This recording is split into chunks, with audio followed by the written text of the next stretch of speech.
Hey guys, Jacqueline Kreider here at PBJ Mortgage. Make it mortgage simple as making a peanut butter and jelly sandwich. Let's talk a little bit about the do's and the don'ts of buying a house, right? So everybody hears about the things that you should do and you get all kinds of advice. What are the biggest things that you should be doing, and what are the things that you should definitely not be doing? So one of the things that I'm gonna argue more than anything is please do talk to the professionals, right?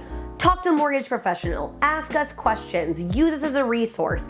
Make sure that you understand what you're getting into, what the process looks like. Really pick somebody who cares about your unique situation and really helps you figure it out, okay? So do talk to a mortgage professional.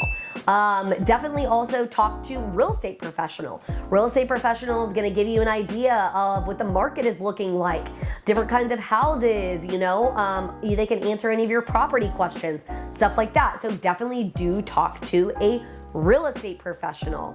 Something you shouldn't do is massively purchase things that aren't a house.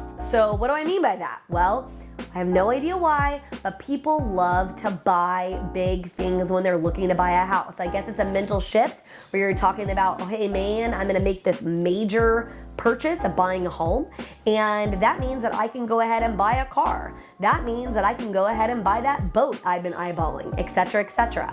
I'm not saying you can't buy the car, I'm not saying you can't buy the boat, but if you're looking to buy the house, do that one first, and then consider the other ones, right? Because if you don't do that, you might be living in the car or on the boat, which maybe that's what you wanna do, but if you don't, that may not be exactly the route that you wanna go, right?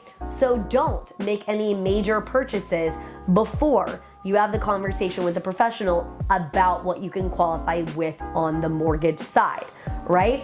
Do know your numbers. What numbers am I speaking about? Do know how much you're comfortable paying. Do know what your credit score looks like. Do know how much income the mortgage professional can actually use.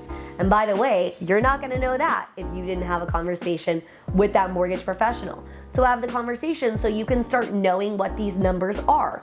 Do know how much house you can actually afford. So you might think you can afford X, but actually you can only afford Y, right? You want to know that before you go out there and fall in love with something. So definitely do know your numbers. Don't change your job. So if you can avoid it at all, please don't change your job while you're in the process of considering buying a home. Can you change your job? The answer is maybe. Sometimes you may have to be changing your job. Maybe you're moving from a different place and so you're saying, Jacqueline, you just told me don't change my job. I'm not necessarily saying that. If you need to change your job, I'm saying don't do it without talking to the professional. There's plenty of times that we help people navigate making a job change while they're in the process of buying a home. That's perfectly fine. We just need to know about it ahead of time so we can kind of help you navigate what that looks like, right? So that is something that's really, really important, right? Do save for down payment. So definitely make sure that you save for down payment and for anything else you might need, right? When you buy a house, you may want to be able to buy some furniture to furnish the house, right? You may want to be able to have money so that you can have people do all the packing for you, all the moving for you.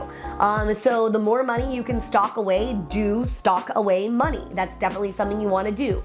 Don't spend all your money, right? So if you're thinking about looking to buy a house, try to avoid spending all of your money. If it's something that you have to do, maybe you're forced into a situation where you've got to spend that money, something came up financially speaking, again, that's okay, but don't be afraid to have the conversation with the mortgage professional about what's going on in your situation so they can help you navigate it, right? So these are some of the biggest do's and don'ts when it comes to looking to buy a house, what you should kind of prepare yourself for. Hopefully this information was helpful. I'd love to know from you in the comment section, what other kind of videos would you find to be helpful so that we can make videos that are going to help you and your specific situation. I hope you found this video helpful. Look out for more videos.